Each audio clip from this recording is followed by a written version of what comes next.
Dans quelques minutes, la cloche va sonner pour annoncer le début des classes. Laura et Benjamin sont prêts pour une autre journée à apprendre et à jouer. Ils ont pris un bon petit déjeuner à la maison en se levant. Leur prochain repas, ils le mangeront ici, à l'école. Comme c'est le cas 180 jours par année pour des milliers d'élèves au Québec, ils prennent leur repas du midi au service de garde. Une pause dans leur journée d'écolier, bien qu'en réalité, les apprentissages soient loin d'être suspendus.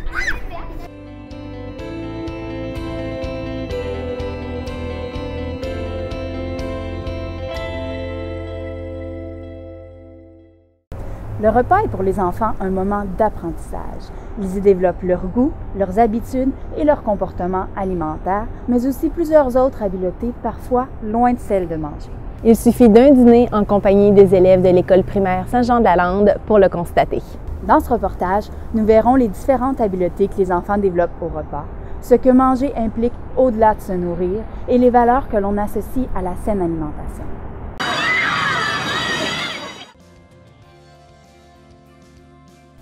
Si les interventions des éducatrices s'harmonisent et si elles voient la saine alimentation de la même manière, les messages qu'elles transmettent aux enfants sont cohérents et le repas contribue au développement optimal des enfants. Et les valeurs que la saine alimentation implique, on aime les résumer en une seule phrase.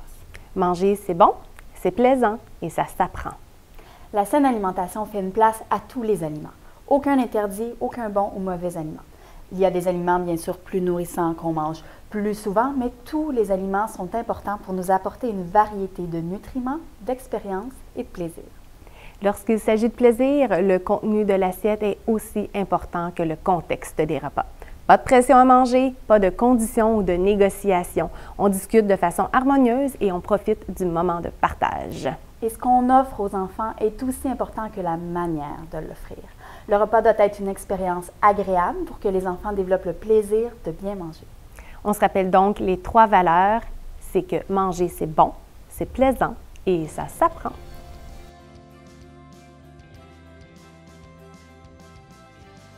Qu'aimes-tu des dîners à l'école?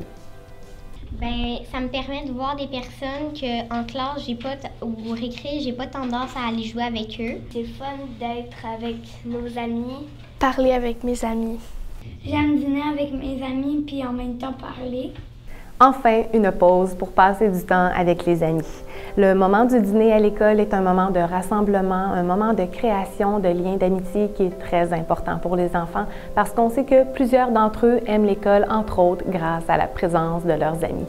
Donc, les éducatrices devraient permettre aux enfants d'échanger entre eux. Bien sûr, en établissant quelques règles autour de ça, par exemple, de parler à voix basse, d'échanger avec les enfants de la même table plutôt que les tables voisines, attendre leur tour pour parler, etc. Les enfants apprennent sur l'heure du midi à fonctionner en groupe. Ils développent aussi un sentiment d'appartenance.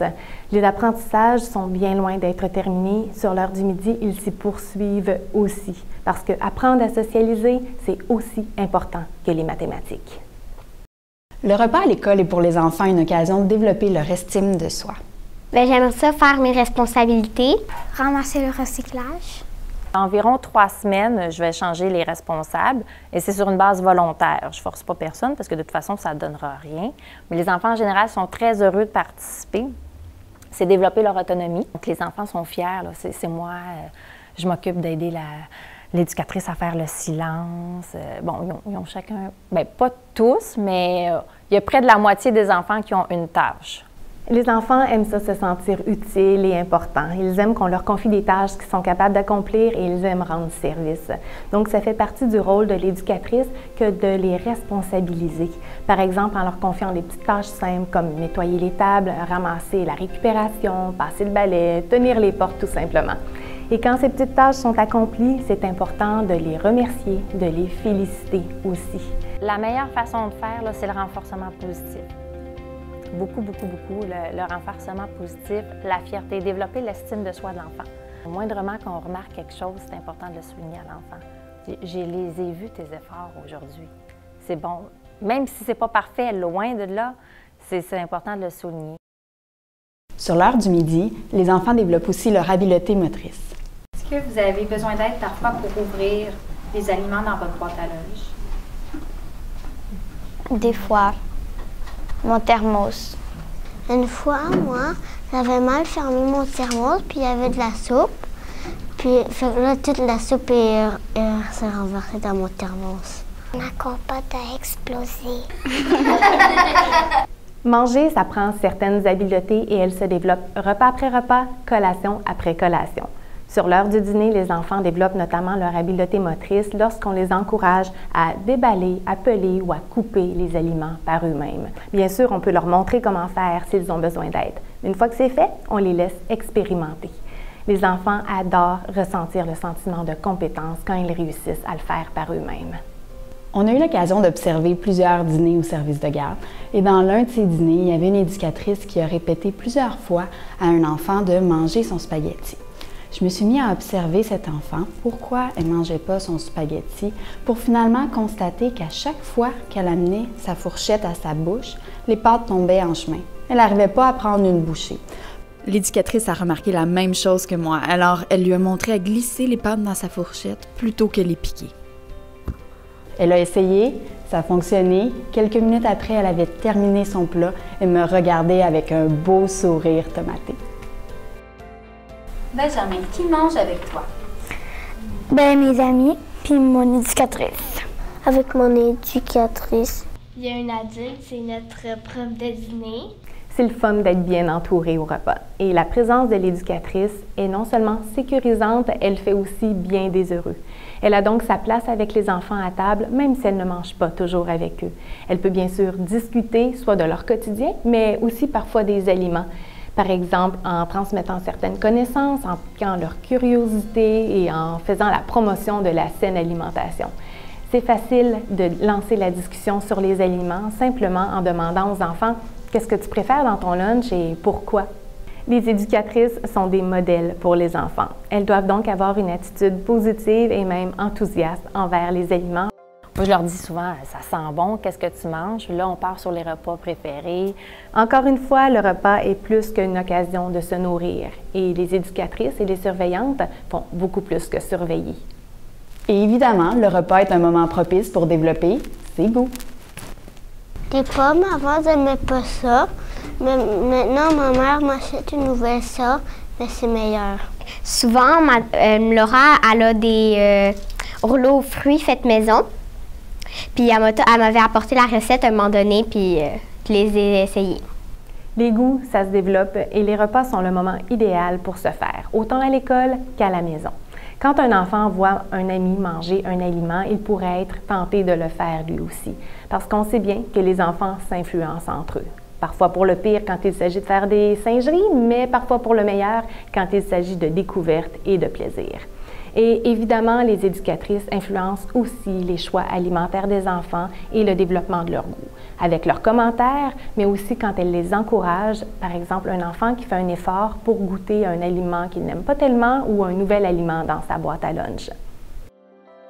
Est-ce que quand vous aviez 3 ans, vous saviez faire du vélo à 2 roues? Non! Non? Je me pratiquais pour faire du Moi vélo. aussi. Moi Moi aussi. Est-ce qu'il y a d'autres choses qu'on devient bon quand on se pratique? Écrire puis lire. Oui.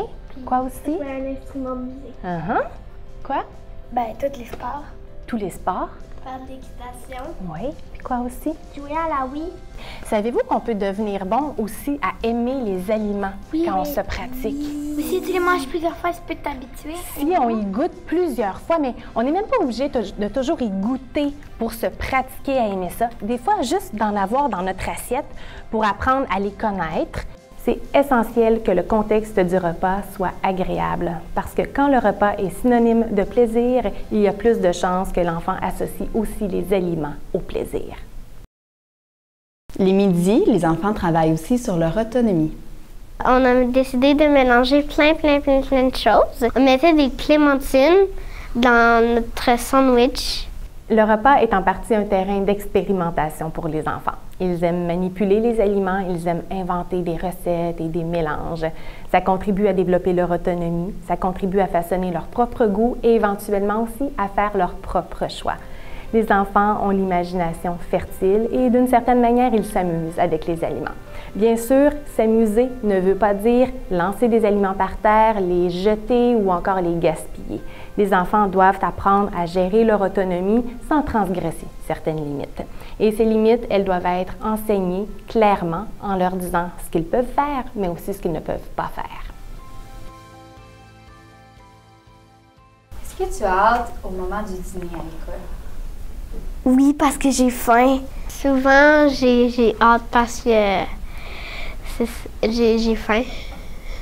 On mange d'abord parce qu'on a faim, mais manger sert aussi à combler de nombreux autres besoins. On mange pour plusieurs raisons et ces raisons influencent à leur tour nos choix, nos habitudes, nos comportements alimentaires.